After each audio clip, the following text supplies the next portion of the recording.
Good morning. Thank to the chair and to the organizer for the opportunity to present this work. I'm really glad to follow Professor Vergani because his presentation shared with our presentation the topic of the use of AI on cultural heritage and also the use of graphic inputs.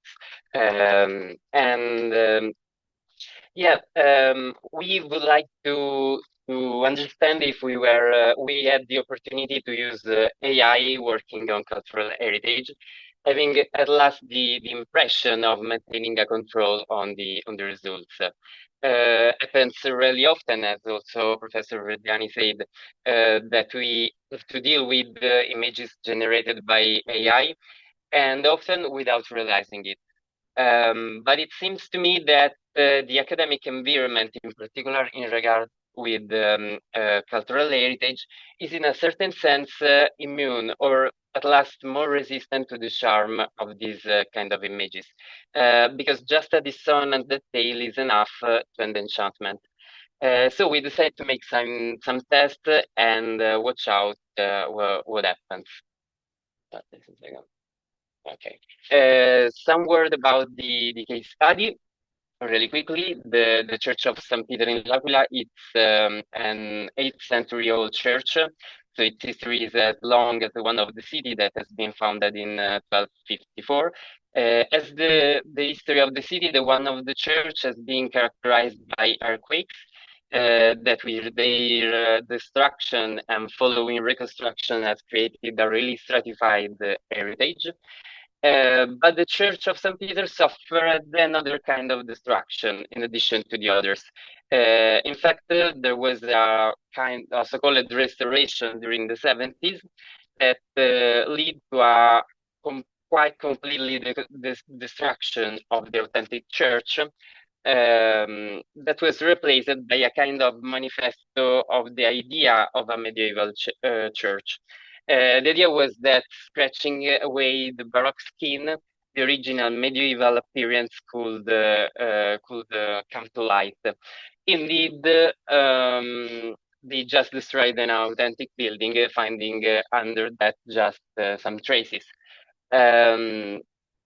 What about the original church? We have not so much material. We have just some picture of the exterior, especially of the facade that you can see here on the left, and here there are also some details of the apse. We had just one picture of the interior, this one on the left, and some bibliographical sources that focus more on the paintings that were conserved in the church and not on the architecture. We also have a survey that here on the left you see overlapped to the nowadays survey, but it's just a wireframe plan. Here in the sketch on the right, we try to show how the church has changed after the restoration. And so we decide to use the available materials to visualize the lost church. We started with this view of the main altar and the apse. Then we developed another one of the left chapel of the transept, and then we turn back to the entrance. And as you can see, also showing the overlap with the only picture of the interior, we didn't do anything. We didn't add so much information to the one that were provided by the plan and the picture. We just had the critical hypothesis of a dome in plastern that covered the transept. And obviously, these information are easy to access for a specialist audience, but we would like to enlarge this audience. And so we tried also, over making these sketches, to use AI to make them more realistic and more easier to understand. So we developed these three sketches on three different levels of detail. Here we remove the edges, then we try to make them lighter and fresher.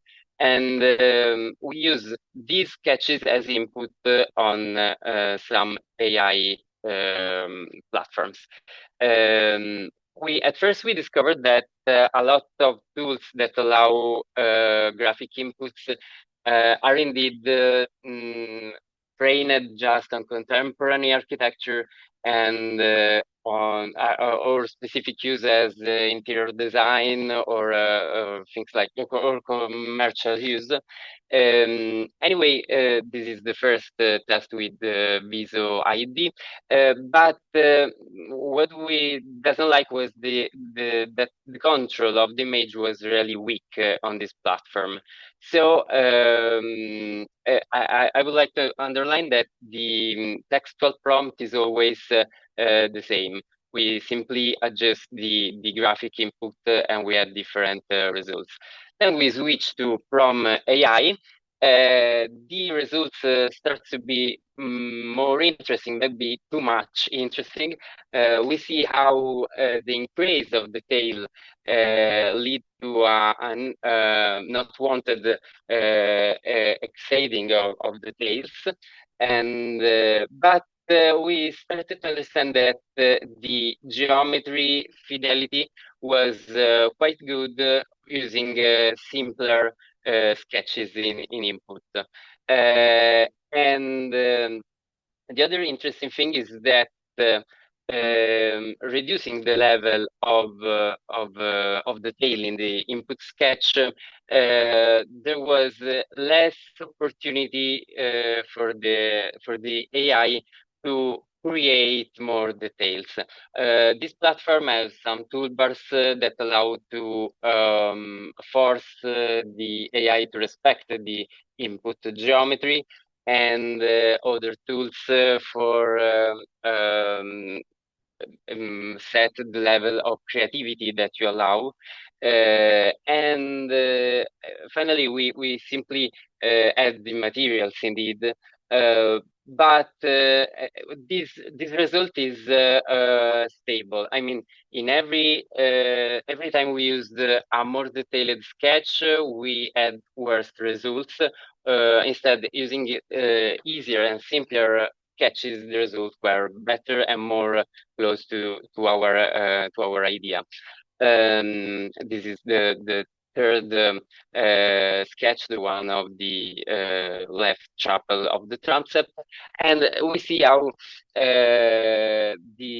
in all these cases the geometry has been correctly read by the AI.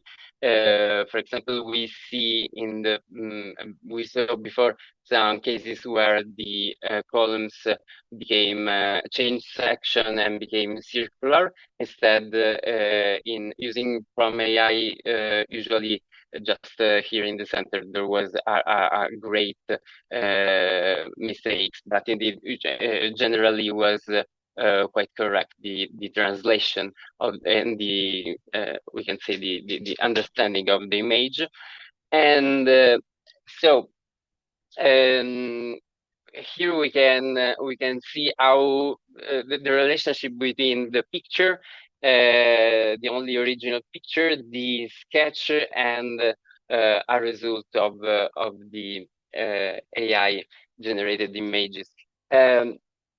It's interesting to notice how also in the errors, in the mistakes that make the GenAI, how it's important a wow effect.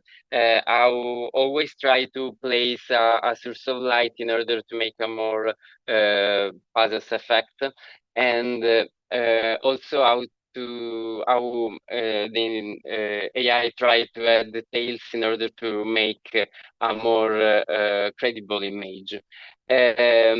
These platform also allow to use an image reference, but from the reference take just just the lighting and the palette of colors. And so this is the strange result of using the only picture existing of the interior of the church as the reference image. And so finally, we as experimented now, it's difficult to work with these tools on cultural heritage because, as I said at the beginning, just a detail can end the enchantment. We are probably more trained to look at to find the mistakes in this situation and in this context. Anyway, would like to we would like to test out these results with a wider audience, not only with academics and specialists, in order to understand if they could be useful for the communication and the presentation of the cultural heritage, and how the this layer of realistic features provided by the AI can help our common user to have an interpretation of this kind of images. Thank you for your attention.